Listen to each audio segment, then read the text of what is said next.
नाही, पण दुसऱ्या बाजूला वंजारी कार्यकर्ते असंही सांगतात की सुरेश धस यांना त्यांचंही मतदान झालंय, वंजाऱ्यांचं मतदान घेऊन सुरेश धस निवडून आले। वंजारी समाजाने 30 ते 35% मतं मला दिली। त्याचं कारण असं आहे की वैयक्तिक सुरेश धसचे वंजारी समाजाशी चांगले संबंध आहेत। माझे जीवाभावाचे कार्यकर्ते वंजारी समाजाचे आहेत, त्यांनी मला मतदान दिलेलं आहे। त्यांनी तुम्हाला एक आव्हान पण केलं। मतदान आताच नाही, मुंडे साहेबांच्या विरोधात ज्यावेळेस मी लोकसभेला उभा राहिलो त्यावेळेस त्या बिचाऱ्यांची अवस्था फार वाईट झाली होती।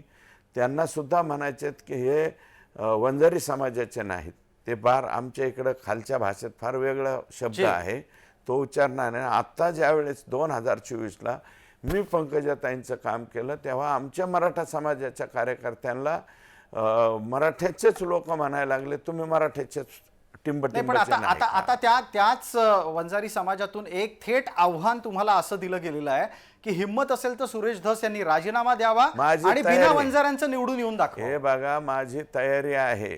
माझ्या विरोधातला उमेदवार कोण आहे त्यांनी डिक्लेअर करावा, हे उमेदवार मी रिझाईन करायला तयार आहे। तुम्ही आव्हान स्वीकारताय? अहो, मी आव्हान स्वीकारतो, परत रिझाईन देतो, निवडून येतो। हा, अच्छा, म्हणजे तुम्ही परत निवडूनही येणार एवढा विश्वास आहे? एक मिनिट प्रसादजी, बिगर वंजाऱ्याचा असा शब्द वापरू नका। वंजारी समाजातल्या फक्त 5-10% जे अतिव मानणारे लोक आहेत ह्यांना, यांच्या लोकांचा विषय सोडून वंजारी समाजाचा बिगरचा काय संबंध आहे? वंजारी समाजाचं मी राजीनामा दिला तरी बी मला 30-35% मतदान मला होणार आहे। त्या माझ्या जीवाभावाचे माणसं आहेत ना वंजारी समाजामध्ये।